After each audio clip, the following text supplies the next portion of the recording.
Kan saya sudah lama masuk penjara, Pak.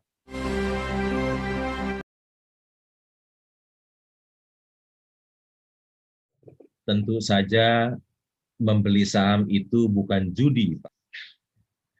Kalau judi, tentu saja polisi sudah datang ke Bursa Efek Indonesia, digerebek, dan di situ ada 5 juta investor lebih, ya, akan ditangkap. Dan penjara nggak muat untuk menangkap investor yang 5 juta orang di Bursa Efek Indonesia. Jadi tentu saja kan namanya juga investor, jadi itu bukan judi, ya. Tentu orang punya pandangan yang sangat keliru. Kalau itu judi, kan saya sudah lama masuk penjara, Pak. 32 tahun saya jadi investor di Bursa Efek Indonesia. Bahkan kalau kita lihat di awal tahun, 2 Januari, gitu, 1 Januari kan libur, 2 Januari, siapa yang membuka Bursa Efek Indonesia? Itu presiden sendiri yang membuka di tahun yang pembukaan pertama itu.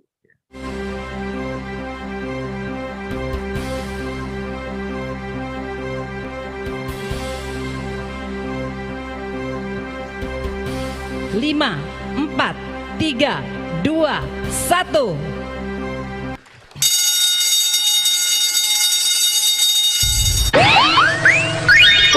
Nobita yang kebingungan di hari pertama masuk sekolah.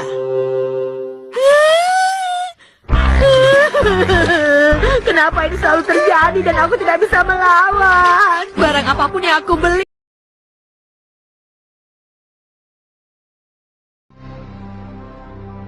Tempat orang berinvestasi di situ. Tapi mungkin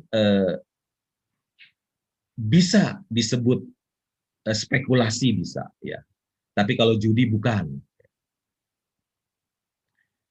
Kalau kita sebut spekulasi bisa, ya. Jadi di bursa itu ada orang yang berinvestasi, ada yang berspekulasi. Apa di mana bedanya investasi dengan spekulasi? Kalau judi udah pasti bukan, ya udah pasti salah. Kalau spekulasi masih bisa. Apa sih kapan kita berinvestasi dan kapan kita berspekulasi? Kalau kita tahu apa yang kita beli, kita sedang berinvestasi. Kalau kita tidak tahu apa yang kita beli, kita sedang berspekulasi. Kalau kita tahu satu perusahaan, manajemennya seperti apa, pemiliknya seperti apa, direksinya seperti apa, apakah mereka orang yang jujur, orang yang berintegritas, atau mereka orang yang tidak jujur, yang suka mengambil uang perusahaan untuk memperkaya dirinya. Kalau seseorang tahu perusahaan ini bisnisnya bagus atau bisnisnya jelek, ya. Kalau seseorang tahu perusahaan ini berapa penjualannya, berapa laba kotornya, berapa harga pokoknya, berapa laba usahanya, berapa beban bunganya, berapa kerugian kusnya, berapa laba bersihnya, berapa laba per sahamnya, berapa price earning ratio-nya. Dia tahu berapa hutangnya, berapa modalnya, berapa hutang dolarnya, berapa nilai buku per sahamnya, berapa price to book-nya. Orang itu juga tahu berapa kasnya. Ya, ada perusahaan yang utangnya 0 dan di kas ada 2,4 triliun. Ya, kayak perusahaan yang utangnya 0, di kas ada 2,4. Berapa piutangnya? Kadang ada yang aneh, ya. Ada perusahaan yang penjualannya cash, tapi ada piutang ratusan miliar, ya, ada yang aneh gitu. Kita tahu piutangnya, berapa yang macet, berapa yang aneh. Bagaimana dengan persediaannya? Aneh nggak? Usahanya apa kok persediaannya begitu banyak? Terus kita lihat berapa aset yang tidak berwujudnya, ya. Aset tidak berwujud. Jadi kalau kita tahu semuanya ini perusahaan yang bagus dan murah, kita membeli, kita sedang berinvestasi loh. Ya, kita sedang berinvestasi. Tapi kalau kita semua kondisi keuangannya kita tidak tahu, kita hanya beli karena teman, kita beli karena ada orang yang promosikan saham itu, kita beli karena dengar influencer, sama sekali kita tidak tahu perusahaannya dan kita membeli, kita sedang berspekulasi. Atau trader-trader yang membeli saham dalam jangka pendek, itu juga mereka sedang berspekulasi. Atau kita membeli perusahaan yang harganya valuasinya mahal, misalnya Avanza yang dijual harga Mercy, kita beli. Dan kita mengharapkan harganya akan naik lagi di kemudian hari, itu juga sedang berspekulasi. Jadi judi udah pasti tidak, tapi di situ hanya ada mengenal dua, investasi dan spekulasi. Jadi kalau ada orang bilang saham itu judi, suruh orang itu bubarkan Bursa Efek Indonesia dan tangkap ada 5 juta investor di situ, KTP-nya semua ada, ya lengkap. Demikian. Diajak tuh mau main saham, trading, emas, dan segala macam bentuknya, nggak pernah mau. Kenapa? Karena bisnis yang tidak ada fisiknya, itu adalah judi. Adalah seorang Warren Buffett. Dia mendapat penghargaan dari pemerintah Amerika. Kadang banyak masyarakat yang berpikiran kalau seorang investor saham itu adalah seorang penjudi. Masyarakat tidak pernah berpikir bahwa seorang investor itu bisa menjadi seorang pahlawan.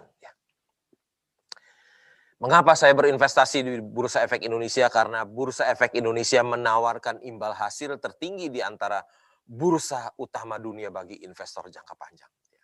Sudah terbukti. Saya bersyukur saya ada di dalamnya.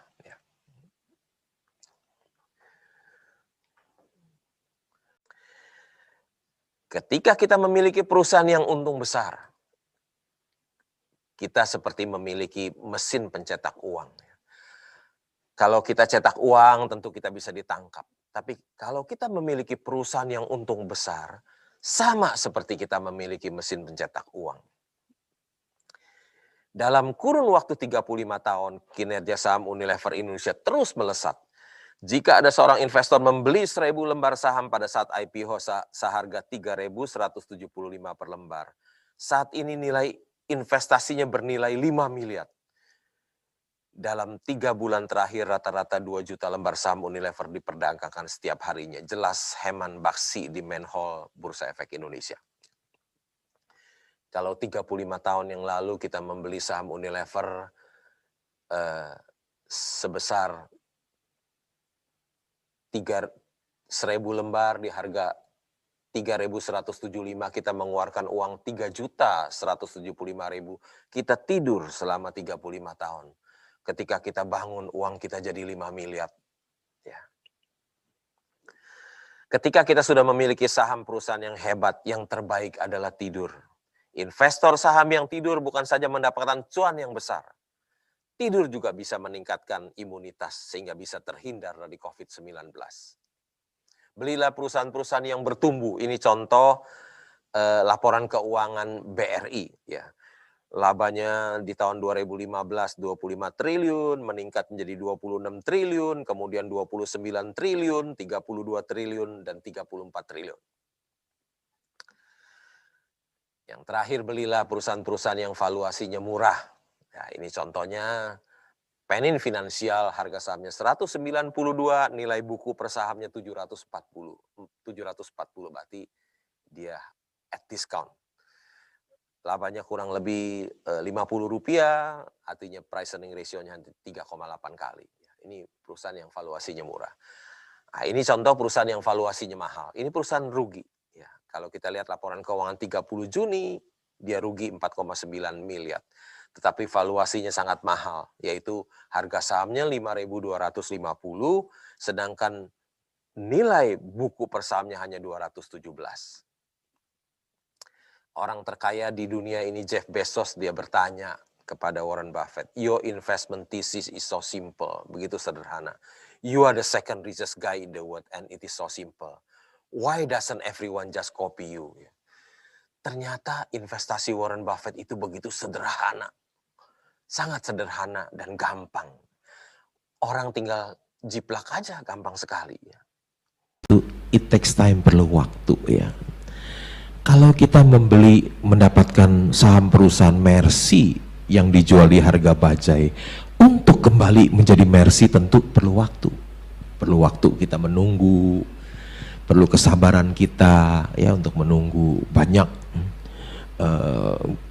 goncangan-goncangan, keburukan-keburukan, segala macam yang kita harus tidak dengar ya. Misalnya saya adalah pemegang saham nomor 2 terbesar di Panin ya. Itu saham nilai bukunya 900 per saham, harga sahamnya 200, labanya juga triliunan. Harga saham 200. Saya beli, jadi pemegang saham, pelan-pelan beli.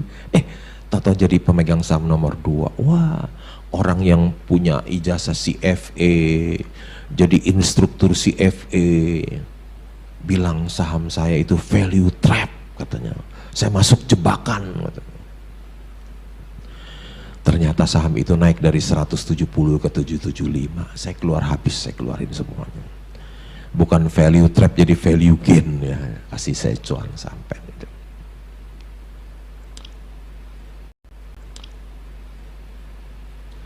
Ya. Investasi yang berhasil itu perlu waktu. Anda tidak mungkin bisa punya anak dalam sebulan, ya harus 9 bulan. Alami hal yang sama, kayak misalnya 2 tahun lalu pas aku umur 18, aku invest kayak di salah satu company, Panin Financial. Aku lihat excellent gitu loh, under value. Panin Financial? Iya, Panin Financial. Under value secara valuation, intrinsic value-nya jauh di atas, malah turun setengah harga sahamnya. Jadi akhirnya aku cut loss, dan itu merupakan cut loss pertama yang besar yang aku lakukan.